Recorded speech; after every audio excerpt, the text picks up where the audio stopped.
Imperial Cult, clearly taken down early because he can be a bit funny at the start, has been dismounted for stalls entry. Yes. Hopefully he's not going to hold things up too much.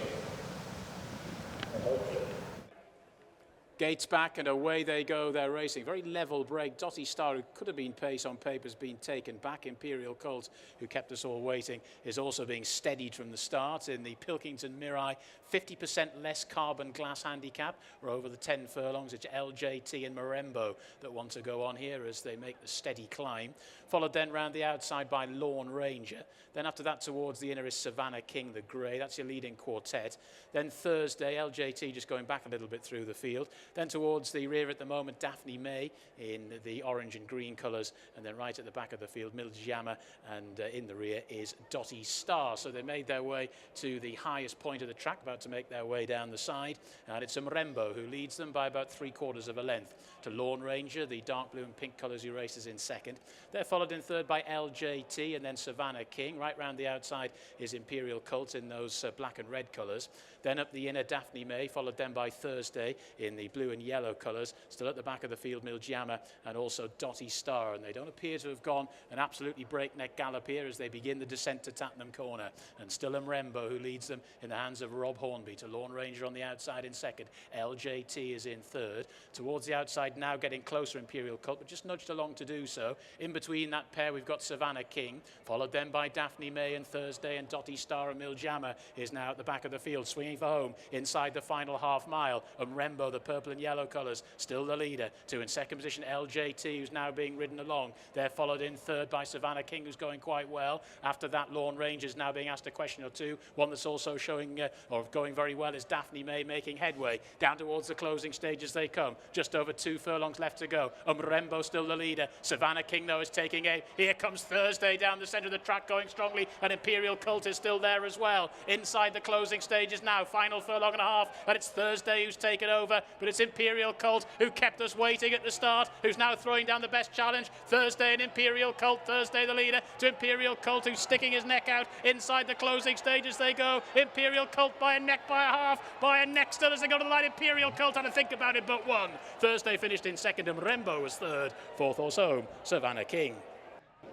Imperial Cult may have his own ideas, but he's become a bit of a winning machine. He's won 3 of his last 5, trained by John Bridger and Rachel Cook, and Rachel's with me now. And Rachel, we were just saying, he's a very pretty horse, isn't he? He looks the part. He is a pretty horse, and he knows it. And I think in the beginning that was his downfall. Probably if he wasn't so big for his boots and where he did and didn't want to go in life, we wouldn't be having him. But he's been a bit of a tricky one to train. He's been to a few trainers, and hopefully I think we've found his way now. He looks like he's got, I'm going to put this politely, he looks like he's got some charisma. He has got charisma. He is where he doesn't want to go. It's nobody's business. We get him fit in the woods, in the forest, polo pitch, anywhere really, but he just won't go on the gallop.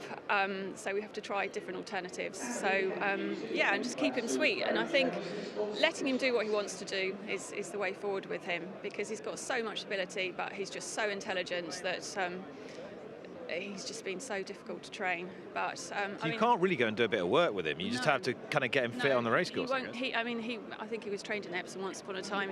He just won't go. Digs his toes in. You can't have a fight with him. So yeah, he's quite happy up the woods, and he lives in the field for most of the morning. And we just pick and choose where we go with him to get the work into him. So, and at the moment it's working. So yeah, he's very, very different. It's a brilliant testament to you and your father, what you've done with him. I was watching him pull up there, and he did not look like he had turned a hair. Was he blowing much when he came in? No, he doesn't seem to blow. I mean, he doesn't seem to. I mean, probably that was trying for him, but he doesn't really do much, really. I think if he really put his mind to it, he'd be a really good horse. I mean, he's so well bred, really well bred.